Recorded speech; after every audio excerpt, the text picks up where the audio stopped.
If you ever notice the same stranger more than once, don't let him realize you've noticed him. Most people think they'd instantly recognize someone who's been watching them. That's not true. We see hundreds of faces every day. Our brains erase almost all of them. Mine didn't. Not because I remembered him, because he refused to disappear. The first time I noticed him, I was 32 years old. It was an ordinary Tuesday morning. I stopped at a gas station before work, grabbed a coffee, and headed back to my car. As I unlocked the door, I glanced toward the air pump. A man stood there, dark baseball cap, brown jacket, hands in his pockets. He wasn't staring aggressively. He wasn't smiling. He was simply looking in my direction with an expression so empty it almost looked rehearsed. I looked away, got into my car, and drove to work. By lunchtime, I'd completely forgotten him, or so I thought. About a month later, I was shopping for groceries, after work. As I reached into the freezer for a frozen pizza, I caught someone standing at the end of the aisle. Dark baseball cap, brown jacket, same man. He wasn't pushing a cart. He wasn't holding a basket. He wasn't even pretending to shop. He was just standing there. The moment our eyes met, he turned the corner. For some reason, I followed. The aisle beyond was empty. No employees-only door, no emergency exit, no place he could have disappeared. I stood there for almost a minute, trying to convince myself I'd simply lost sight of him. Eventually I laughed it off. Coincidences happen. People look alike. Life moved on. Then I saw him again, outside a restaurant. A few weeks later, across a parking lot. Then outside a movie theater. Then across the street while I waited at a traffic light. He never came close. He never waved. He never spoke. He simply watched, always from a distance. Always wearing the exact same dark baseball cap, the exact same brown jacket. After nearly a year, I started keeping notes, not because I believed someone was stalking me, because I wanted proof that I wasn't imagining it. I wrote down every date, every location, every time of day, every detail I could remember. The strangest part wasn't how often I saw him, it was that he never seemed to change. Meanwhile, my own life kept moving. I changed jobs, moved into a different apartment, bought a new car, started dating Emily. My hair got a little thinner, I gained a few pounds. Years passed, but every time I saw him, he looked exactly the same. Same face, same posture, same clothes. As if time simply ignored him. Emily noticed before I ever told her. "You keep checking windows." "What?" she said quietly. "You scan every face before you walk in." I laughed it off, told her I was just tired. But she was right.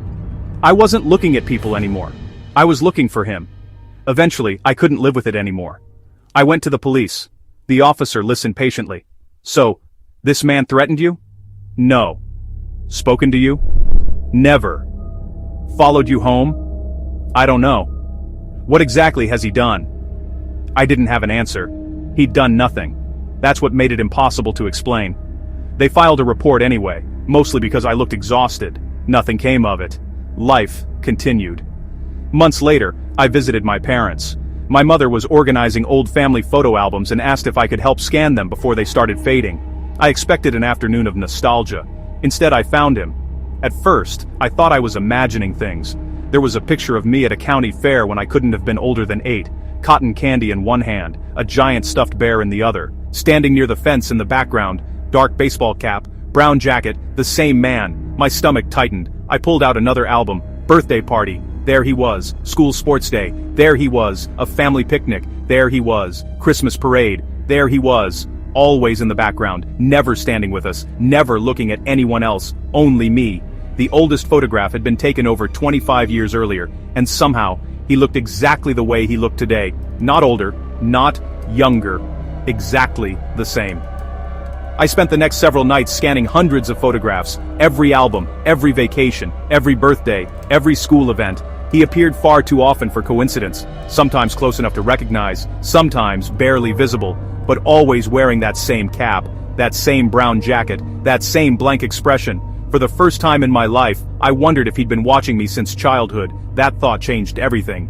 After that, I stopped sleeping properly. Every stranger looked suspicious. Every parked car made me nervous. I'd check the locks 3 or 4 times before bed. I'd wake up in the middle of the night convinced someone was outside my apartment.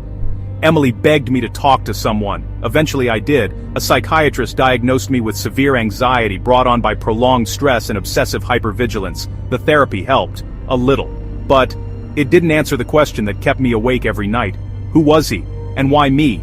My therapist encouraged me to go back to the police. This time, I brought everything.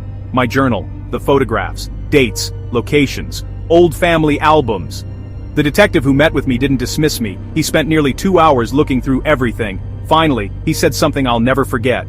If this is the same man, we'll find him. Unlike the first report, this investigation became serious.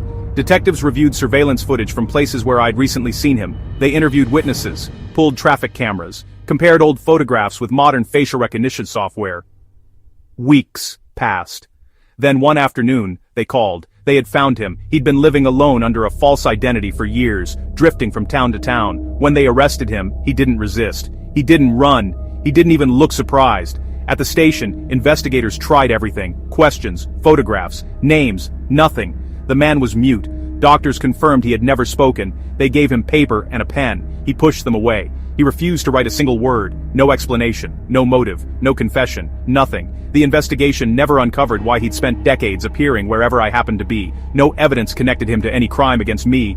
No hidden cameras. No threatening letters. No recordings. Just thousands of sightings and hundreds of photographs proving he'd been there. He was eventually convicted on charges related to long-term stalking and surveillance.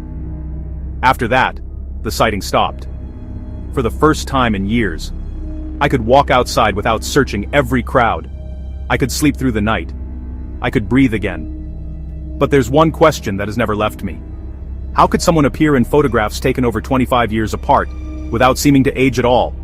The police never found an answer. Neither did I. Maybe there's a perfectly ordinary explanation. Maybe there isn't. All I know is this.